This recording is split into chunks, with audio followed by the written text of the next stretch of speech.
What's up, home bartenders? Let's make 4 holiday nightcaps that you can enjoy this Christmas Eve next to the fireplace or next to the Christmas tree. These are just the perfect sippers to enjoy on a cold winter night. All right, let's do it. All right, let's start with the Burl Ives.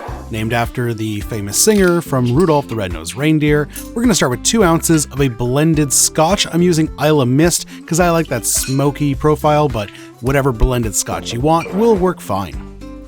Next up, we need a sweet vermouth, half an ounce of sweet vermouth. I'm using Koki. This is basically a Christmas Manhattan. So half an ounce of sweet vermouth, and lastly, half an ounce of a crème de cacao.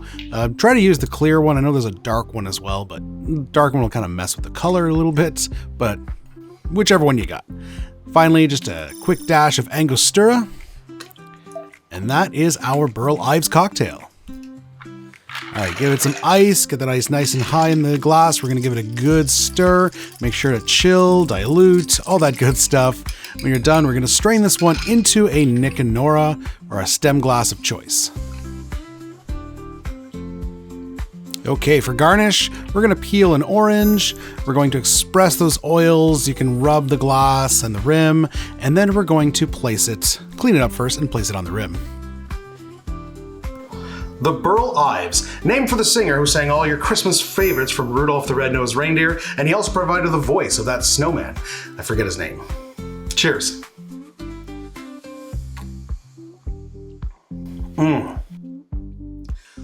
It's basically a Scotch Manhattan or a Rob Roy with a hint of chocolate. It's really nice. The chocolate and the sweet vermouth and then that kind of hint of smoke from the Scotch just give it that warm Christmas feeling. This is a phenomenal sipper. I've said it many times, but I was never the biggest fan of sweet vermouth and Manhattans.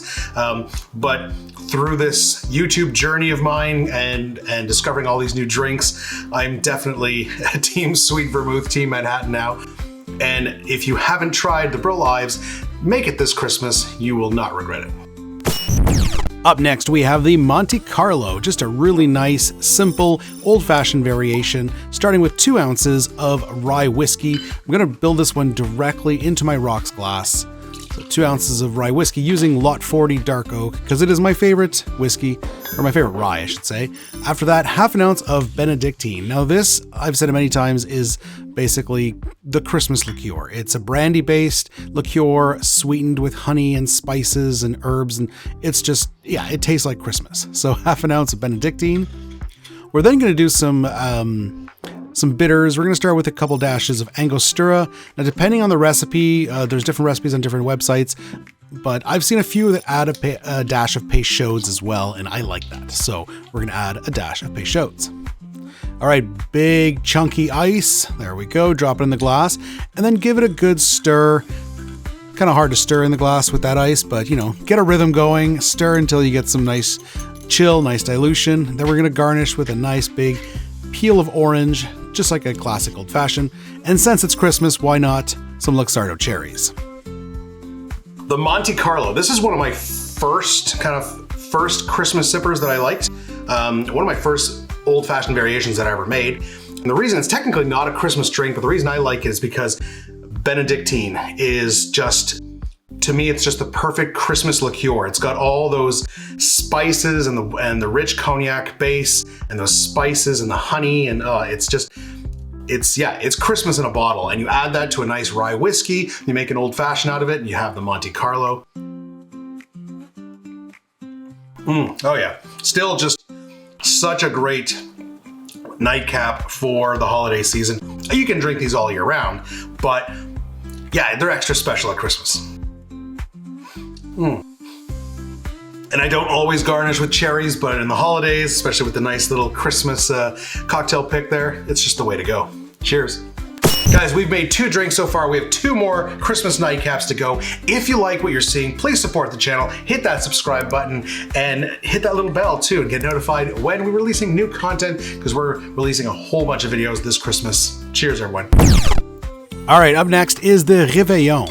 All right, so starting this one with 2 ounces of apple brandy. And I think I'm about to finish that bottle. That's my favorite apple brandy from Spy Distillery here in Ontario, Canada. And ooh, that bottle is done. We're also going to do half an ounce of pear brandy. I have a pear eau de vie. That's an unaged brandy, also from Spy Distillery. So we're going to use that one here. So half an ounce of your pear brandy. All right, after that, we want some sweet vermouth using Koki once again. So half an ounce of sweet vermouth. Oh, and I just realized I have it mixed up on my ingredients there. The allspice comes after. So half ounce of your sweet vermouth, and then we're going to do half ounce of our allspice dram. That's homemade allspice dram. Make sure to check out that recipe. I absolutely love it. That's one of my favorite liqueurs. It's fantastic. All right, half ounce of sweet vermouth and allspice dram. Angostura bitters, just a dash goes in next, or 2 or 3, oh my god.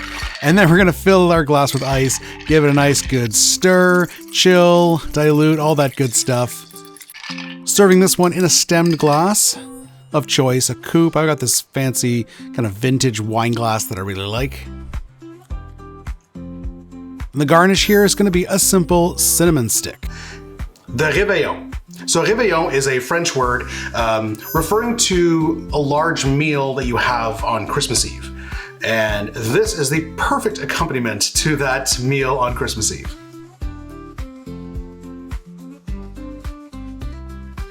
Wow. I mean, it tastes like apple pie, really. Stiff, it's very stiff. It's a stiff drink, probably the stiffest of all of these, but you get the apples up front, a little hint of pear, and that sweet vermouth is there, although it gets kind of buried by the allspice dram. There's a half an ounce of allspice in here. Allspice is a very potent liqueur, and it brings all those baking spices to this. And you've got that cinnamon stick garnish that's been floating in there for a while, so that's imparting flavor as well. So you almost don't notice that it's that stiff, because other than the sweet vermouth and the allspice dram does have some sugar, but other than that, there's no sweetener in here. There's no sugar, there's no syrup of any kind. So it's very stiff, but all those spices, those really heavy spices, kind of subdue the alcohol, so it doesn't feel as though it's that stiff. But yeah, Christmas in a bottle, Thanksgiving in a bottle, whatever you want to call it, the Réveillon is a perfect Christmas nightcap. I found 2 references to this drink, one of them on Difford's Guide, one on tuxedo2.com. Those are 2 of my favorite resources for cocktails. A lot of the cocktails I make come from those websites, and they both had their own version. Difford's Guide had a 1/4 ounce of allspice, so they lowered the allspice dram. And instead of a pear brandy, they used a pear liqueur, specifically the Giffard pear liqueur. So obviously that will make it sweeter, slightly less spicy, whereas the Tuxedo No. 2 version, this is the one I made, actually has full-on pear brandy, which I used a pear eau de vie, but it's still brandy, and then half an ounce of the allspice dram. So slightly less sweet, but like I said, that intense spice kind of subdues the alcohol, and it doesn't feel like such a stiff sipper. Last but certainly not least, the right-hand twist, basically a spiced rum Negroni using my homemade spiced rum, so check out that recipe. And we want 1.5 ounces of our spiced rum. There it is in the glass. After that, we just want our classic Negroni ingredients, so going with 1 ounce of a sweet vermouth, using Koki once again. I think that bottle's just about finished. Gonna need a new one soon. And of course, 1 ounce of Campari, the classic, the ingredient to any Negroni. If you have another bitter aperitif you can use, but it's gotta be this style of bitter, otherwise it's not really a proper Negroni. And for this one here, we're going to sweeten it a little bit with just a touch of a Pedro Jimenez sherry. Don't use a dry sherry here. You need it to be a PX sherry because they are very sweet. It's going to add a nice kind of raisin sweetness to it.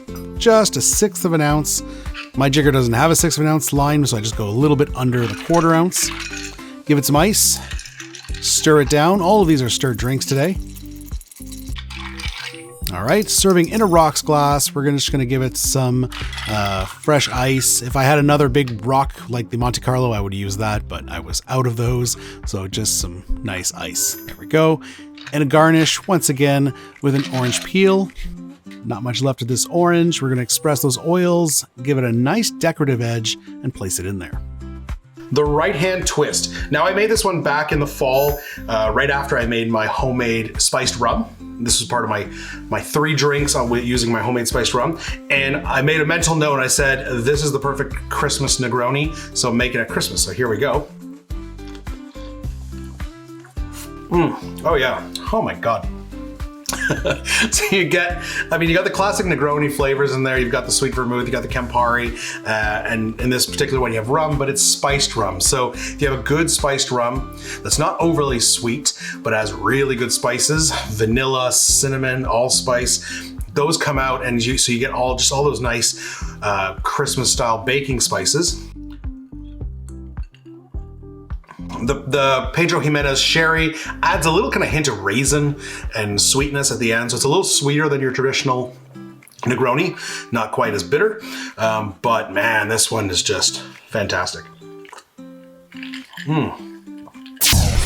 All right, it's rating time. I love all of these. Like, these are my 4 favorite, currently my 4 favorite nightcaps. I think I did an episode a couple of years ago, I'll link to it, that I did 4 other sippers that are great for the holidays. And I think I did 4 different ones. And so check that out.